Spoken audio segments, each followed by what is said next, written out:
Hello, welcome back to Pathworking with Archangels. And today we're going to be talking about Michael. So just a quick rundown. We started at the foot of the tree, Sandow, Font and Oriel, there on the bottom, the very bottom of the tree, at the bottom of the central pillar, the pillar of balance. So they have come to bring the energies back to balance. Then we moved up the tree and we met Gabriel, still on the center pillar of balance. So Gabriel can help us bring us back to balance.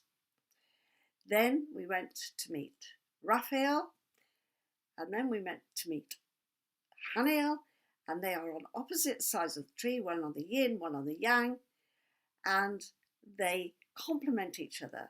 They're not contrary, they should be complementary.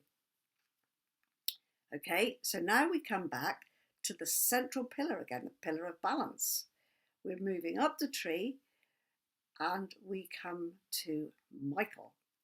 So Michael is a big cheese in Archangel lore. He is described as commander of all the archangels. And he is not only an archangel, he's a prince and a seraph. And the seraph are the fiery celestial beings who dwell closest to the divine throne. And Michael's name means like unto God. So in all traditional paintings, going back to the Renaissance or the medieval times, Michael would have been depicted wearing red and gold because of his seraph connections and because he is also associated with the sun. So I'm sorry, chaps, if you've been wandering around thinking that Michael's to do with the colour blue, I would strongly recommend you think again, because Michael's energy is intense, it's sunshine, it's potent, it's not yang because he's on the central pillar, but it has that intensity of solar energy. And blue, as every artist will know, is a recessive colour. And that's not what Michael is. Michael is not recessive by any means. He is a commander in chief. And you can see from the map of the Tree of Life how so many pathways come through Michael. In the lower part of the tree, he's the centre, just as the sun is the centre of the solar system. His right-hand man, you could say, or his lieutenant, is the spiritual warrior who is Haniel, but it is Michael who's definitely in charge. And in the certainly in England anyway, practically every other church that we come across is dedicated to Michael, who is also in the Catholic Church a saint. So Saint Michael and all angels. So what is he telling us? What does he want us to think of? He's about courage. He's about standing in the truth, standing in yourself. And the central container is called beauty. Beauty is truth. Truth is beauty. That's a very old adage. And when you stand in the truth, everything is beautiful, everything is in balance. It's like a hub in the center of a wheel which holds the force field of it. And that's what Michael does for us. Michael we can associate with the heart, courage. And in order to stand in that truth, one has to collate all the energies that are available. So in some senses, Michael doesn't just send out energy to all those other archangels around him. He also pulls them together in order to make an integrated whole. So he's a very holistic archangel. And if you could only ever work with one archangel, then Michael would be the one to work with.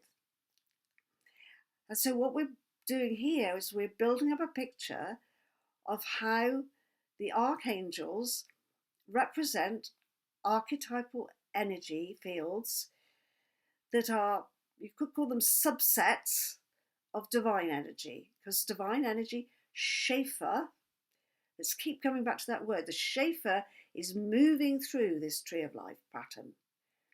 And every so often the Shaffir gathers in the containers, just like water coming through pipes can gather in reservoirs. And at each point, it takes on a different quality in order for the world, the creation, to be manifested. And it's an absolutely key turning point when it gathers in the container where Michael rules, the container of beauty, because beauty and truth is what is required in order to make a manifest world that is beautiful and harmonious and is not full of suffering. So Michael being at this position on the central pillar, it's the energy, we could say the energy, well, why doesn't the energy just drop down the central pillar? Boom, boom, boom. Why does it spread itself back and forth, like the two winding energy fields, yin and yang? That we could see as the caduceus that I mentioned earlier when we talked about Gabriel. Well, because if it just came straight down like that, there wouldn't be a creation, because there wouldn't be the opportunity for moving back and forth, yin and yang, yin and yang, the duality that is required in order to create something. You can't have creation without duality. But the challenge is that the duality needs to work harmoniously. And if we favour the yang over the yin, or the yin over the yang, we will be out of balance. So Michael definitely calling us back to the centre point. Find the beauty, find the truth.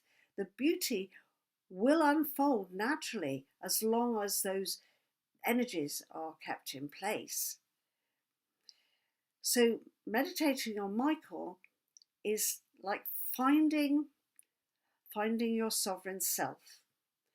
He is a prince sometimes. So he's not the king, because the king is further up the tree, at the crown. But he's a prince because he's come down from that crown at the top to govern this lower part of the tree as the ruler, as the commander, as the second in command to what's going on at the top. And in that respect, he is a foreshadowing, not, I wouldn't use shadow, but forelighting of what happens in the kingdom. So in a sense, he is also going to hand over that power to Sandalphon and Oriel at the foot of the tree in order for the kingdom to flourish. But like the sun, he is shining on the kingdom. He is arriving to present the options for what happens at the bottom to be manifested. And again, to use a biblical story or a biblical prophecy, we have this notion that a saviour will come.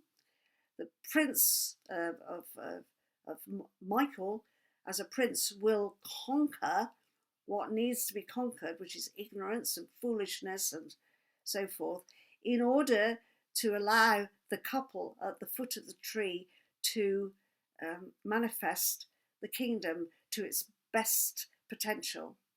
And that's what we're all trying to do within ourselves. It's a metaphor for the individual as well as a metaphor for the collective.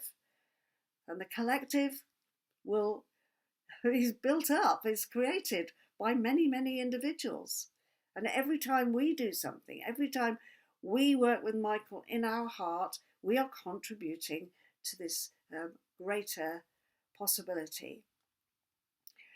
So there we have Michael, and you can now work with the Michael audio that I've given you. Again, place those printed sheets out on the floor and look at what is going on, and ask yourself questions. Ask yourself questions about how you feel about all the archangels that you've been working with so far. And is there some kind of picture building up about balancing the energies? Because very shortly we're going to talk about another couple.